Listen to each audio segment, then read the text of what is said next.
Are you tired of the cookie-cutter approach to education that's stuck in the last century? Are you seeking a win-win situation where your family thrives, your kid's education is revolutionary, and you still get to chase your own dreams? Welcome to Unschooled Unleashed. Unlock your child's genius. I'm your host, Matthew Jarecki, an unapologetic rebel dad and promoter of what many consider to be educational anarchy. You know the world isn't going to be won by those that just toe the line. It's the innovators, the visionaries, and the resilient spirits that are going to thrive. Our mission here is to forge those world changers within our very homes with less stress, energy, and time. Unschooled Unleashed starts now. Welcome back to another fantastic episode of Unschooled Unleashed. I'm your host, Matthew Jarecki, and today we're going to talk about what happens if the U.S. Department of Education disappears. Pretty much everyone at this point across the world has heard that the U.S. has decided to do a regime change. We're going from the Biden administration to the Trump administration, and they have vastly different views on what the future looks like. One of the stated goals from the administration of President-elect Donald Trump is that the U.S. Department of Education will disappear. That will be something that they do day one. This is coming from the proposed Department of Government Efficiency, or DOGE, which I think is hilarious because Elon Musk is on that team and everything's DOGE with him. But, this has impacts to people who decide to do education at home. And we're going to review that today. So if that's something that interests you, please stay tuned. And with that, let's dive in. Today, we're going to talk about what would happen to homeschoolers if the U.S. Department of Education were abolished. We're going to dive into the U.S. Department of Education's purpose, its influence on homeschoolers, and the arguments for and against its removal, especially through the lens of families who educate at home. Let me give you some context before we start off. The idea of abolishing the U.S. Department of Education can be controversial. For some, this represents freedom from federal oversight, but for others, it raises concerns about losing resources and consistency across the United States. So what we're going to do is we're going to unpack what the department does, how it affects homeschooling, and what changes could arise if it were abolished. So some historical context. Well, before the Department of Education, it was all regulated by the states. It was in 1979 that education was largely controlled by the state and had local responsibility, and homeschooling laws varied widely with a lot less federal involvement. Globally, countries without centralized education authority often have a mix of homeschooling freedoms and challenges. For example, in Germany, homeschooling is outright banned. Not allowed to do it. While in Canada, there's differences among the provinces, and they offer some flexibility from my understanding. Although I'm not an expert in that, I tend to know more of the state laws, the U.S. state laws. Now, this, go back to 1979 or 1980, whenever that was, the U.S. Department of Education was founded. Fast forward to 2024, we have President-elect Trump saying he would like to abolish the U.S. Department of Education. And this is a very real possibility. So I wanted to dive into this to provide a little bit of just information about maybe what it would look like, what would happen, what proponents and critics would say, and that kind of thing. So let's dive into the stated purpose of the U.S. Department of Education, so that way we can fully understand exactly what this department is supposed to be doing. So it was founded, or established, I should say, in 1979, and it was created to improve education nationwide. Now, any department or government program that is created is always to help the people and improve whatever the stated purpose is. Whether that actually happens in government is debated, but it was to ensure equal access and collect data to drive policy decisions. And its core functions are distributing federal funding for schools, enforcing federal laws regarding education access, for example, like I think it was Title IX in the IDEA program, collecting and publishing data to improve education systems, promoting educational standards and policies like Common Core, though adoption is state-led. And its relevance to homeschooling is the department primarily serves public education, some programs like the IDEA, which is the Individual Disabilities Education Act, to allow homeschoolers to access resources for special needs. Federal oversight influences state education laws that directly affect homeschooling families. So that's how it affects us. But in truth, it doesn't really affect us too much. It just depends on your states. So, for example, there's standardized testing and curriculum. So there's federal encouragement of standardized benchmarks, for example, Common Core. This impacts state policies that some homeschoolers must navigate. But in my state of Ohio, I don't have to do any kind of testing or do any kind of mandatory curriculum. All I have to do is to attest to making sure I meet the mandatory requirements, which is very, very, very general, okay, at least in my state. How else does it affect homeschoolers? You know, if we were to abolish the Department of Education, well, access to public resources. Some states allow homeschoolers to use federally funded programs like sports, special education, or extracurricular activities. And then there's, of course, the data collection. There's the national education data can influence policies on homeschooling at the state level. Now, whether it actually serves that purpose or not, meaning whether it actually has accomplished that goal of actually informing policy decisions, is debatable. But that's how it would affect homeschoolers. So let's take a point of view from a critic of abolishing the Department of Education in regards to homeschooling or home education. So, one, there's a risk of inconsistency. Without federal oversight, states might create a patchwork of homeschooling laws, with some becoming more restrictive. An example would be a state like New York, who has really strict regulations, while others like Texas might be more permissive, and Ohio being one that's a little bit more permissive. There's also a loss of protection for homeschoolers because there's federal policies such as IDEA funding, and that's, again, the Individuals with Disabilities Education Act that allows homeschoolers to access resources for special needs. This could disappear, leaving some families without essential resources. There's also a potential for lower standards. A critic would argue that without federal guidelines, educational quality might decline, and this would affect people who do home education. They may transition back into traditional schools.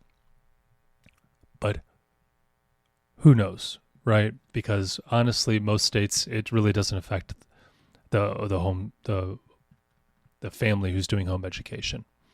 So that's what a critic would say. Personally, I don't think it's a great argument. I do believe the Department of Education, while it has good stated goals, also completely fails to do what it's supposed to be doing.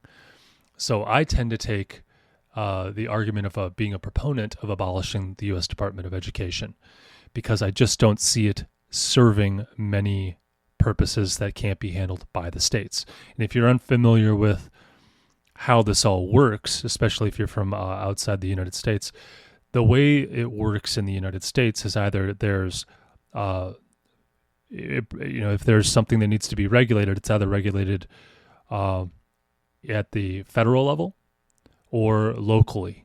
And most likely it's going to be the state. And it can go even lower than that. It can be by any government body, for example, county, city, that type of thing. But the main argument that the main idea that we're playing around with is getting rid of federal oversight of U.S. education for kids and making it controlled by the states. And at being a proponent of having the states choose is that it would be an empowerment of the state. Proponents believe that states are better equipped to regulate education, leading to more localized and flexible homeschooling policies. That is kind of the way it works right now, because the U.S. Department of Education does not have any federal requirements for homeschooling, and instead funnels money to the states, as I understand it. And they get to dictate. So it's not as going to affect us in that in a big way, except for there's going to be a lack of a threat that the U.S. Department of Education would begin to regulate home education. And I really like the idea of being able to move to a different state if my state adopts a policy or has law or creates law or code that reduces my freedom to educate my children, and I could still stay within the United States. That's why I'm a proponent of abolishing the U.S. Department of Education. I don't like that threat. I don't think they do a good job, personally. And I leave room to be able to change my mind on that. But that's where I stand as of November of 2024. Also, there's reduced federal influence. So removing federal mandates like standardized testing, which I don't particularly agree with, and I've been outspoken on that, could give homeschoolers a little bit more freedom to focus on interest-based learning. And really that depends on what state you're in.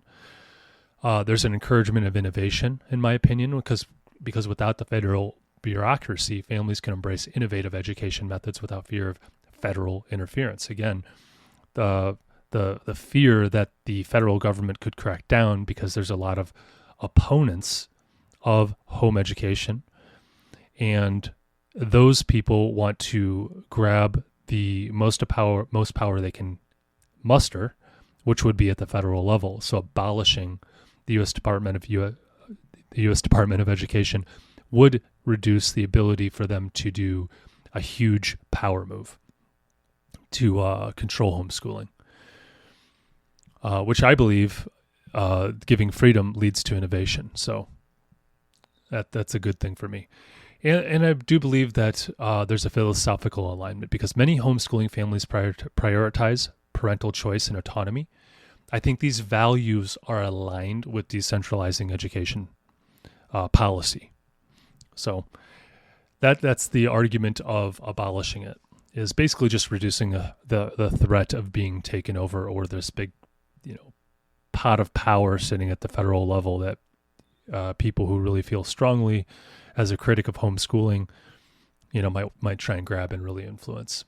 And you could see that happening very quickly in the United States because of the amount of change that's currently happening with the regime change, moving from the Biden administration to the Trump administration. It could go is just as easily the other way, where, and it probably has in many ways, maybe not with the U.S. Department of Education, but it's been moving in the direction of less freedom over the past 4 years, and now we're moving in the direction of more choice, more freedom, more liberty, as far as that's concerned. And you could even argue that it did affect us the past 4 years with the coronavirus and what they were doing with sending kids home to do education and all this craziness that actually pushed people into home education, not doing schooling at home, but actually like, I'm dropping out of the system and I'm going to do my own thing and educate my children in the way I see fit. So that is one way that the federal policies over the past 4 years have impacted the regular family doing home education. So let's specifically talk about what would change for homeschoolers if the U.S. Department of Education were to cease operating.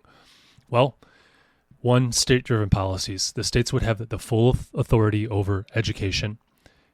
This leads to potential shift in homeschooling laws. So some states might choose, because there's no federal agency or department, I should say, overseeing education, they might loosen maybe reporting requirements or just requirements in general. Others might tighten regulations. It's going to be a time of change. Once you have the federal department go away, the states might go over and say, well, we need to make sure our policies or our laws are filling any gaps. And it might be a time in which states reevaluate what they're doing and therefore redoing their policies. So there might be a lot of change in the state-driven policies. There's also going to be a loss of federal resources. Homeschoolers who rely on federally funded service, for example, like the special education, might need to seek alternatives. That is the thing I'm least thrilled about, although I am not a huge fan of any reliance on the state, although I do see why this might be something people would be very upset about. Now, there is potential that though the funding would continue, it would just be done through a separate department at the federal level, or money might just be distributed to the states and they get to choose how to handle it. Whether it is for, maybe the federal government makes a mandate of it's for special education for homeschooling families. That could be the only contingency, or maybe they just hand to the states. Who knows? But it's it's questionable. So that's definitely something to keep an eye on. Also, something that would change is we would be much more. Your advocacy would arguably be more influential, because the more local something is, the more impactful your advocacy becomes. So homeschooling families would need to engage more actively in state-level politics to protect their rights, as opposed to it being highlighted on the national news anytime something changes. You're just going to hear about it locally, but you're going to be able to impact it more at the local level. And I do think the more local we get policy, the more appropriate those policies may be. Not in all cases. We're going to have extremes at both ends, but at least you can change things the more local it is, as opposed to one big swoop across the nation. Now we're talking about states and maybe even smaller governing bodies that you could influence. I think that's probably a good thing. It's easier for me to move across town or move out of the state than move out of the country. What is the role of homeschooling advocates? Because if the reason I'm talking about this is if the U.S. Department of Education ceases to exist under the new administration going into 2025, and their stated goal is to completely abolish it, get rid of it. They need congressional support, which may or may not happen, but it is at least feasible. You're going to need to be an advocate for your needs, the needs of your family. Remember, we're talking about personal responsibility and your personal responsibilities to your family.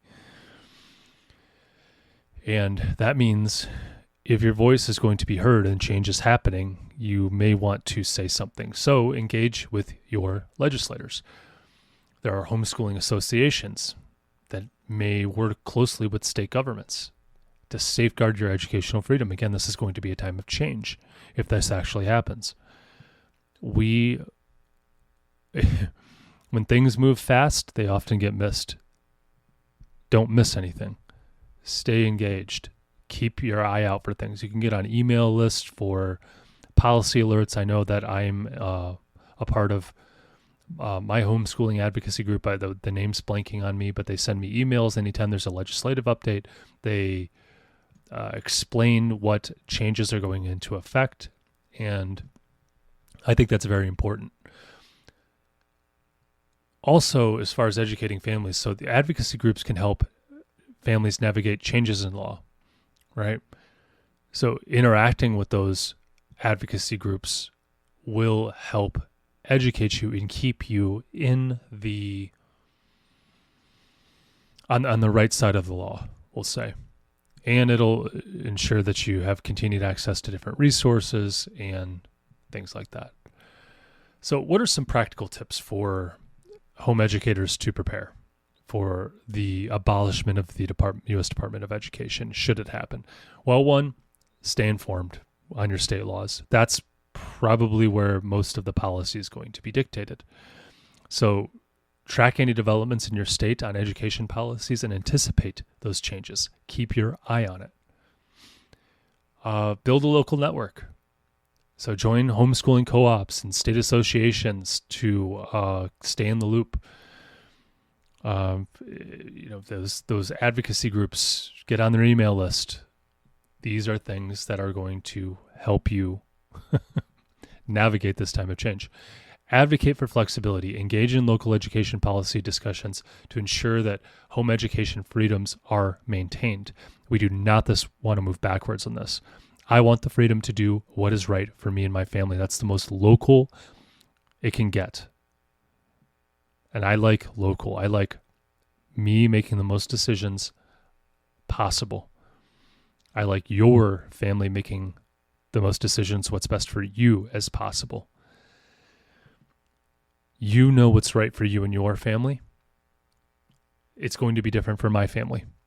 I just talk about what we do in my family and then put out, here's what we do and what I think's best, but it's what I think. Anyone could have a podcast going on and saying this stuff. I just talk about it so much with different people, may as well put it out there because people seem to be interested in what I'm saying. But I think that the more freedom and the more liberty we have to make wise decisions based off our local, family unit is what's best for me and my family. And I think it's what's best for you, as long as you take it seriously. I think we need to diversify our resources as well. Don't just look for one group to maintain your engagement with. Look into a couple different ones because you might hear differing opinions based off that group.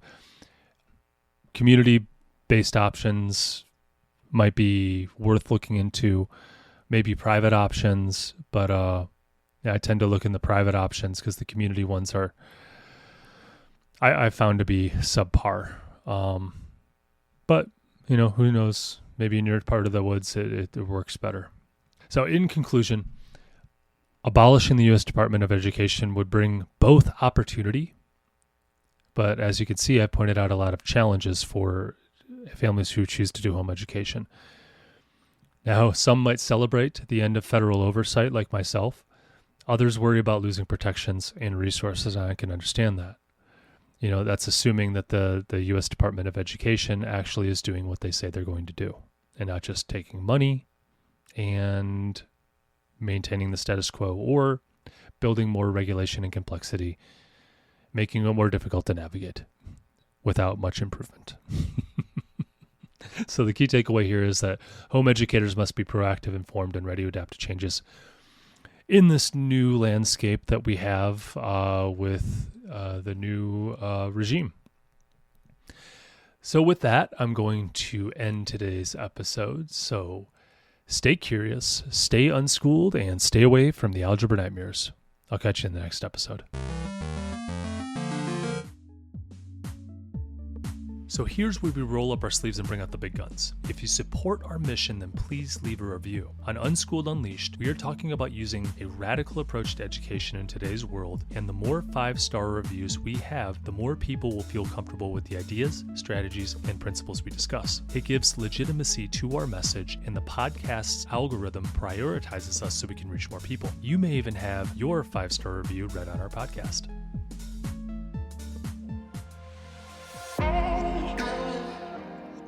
Before I let you go, I have to pause and say this from the bottom of my heart. Thank you Your presence here is the fuel that ignites this movement. I am incredibly moved that you trust in us enough to click play. You, my friends, are the caped heroes in this story, the guardians of your family's learning journey, and a beacon of hope for your community. Be bold. Do what you think is best for you and your family. Thanks again for tuning in and taking this courageous leap outside of the box for this educational revolution.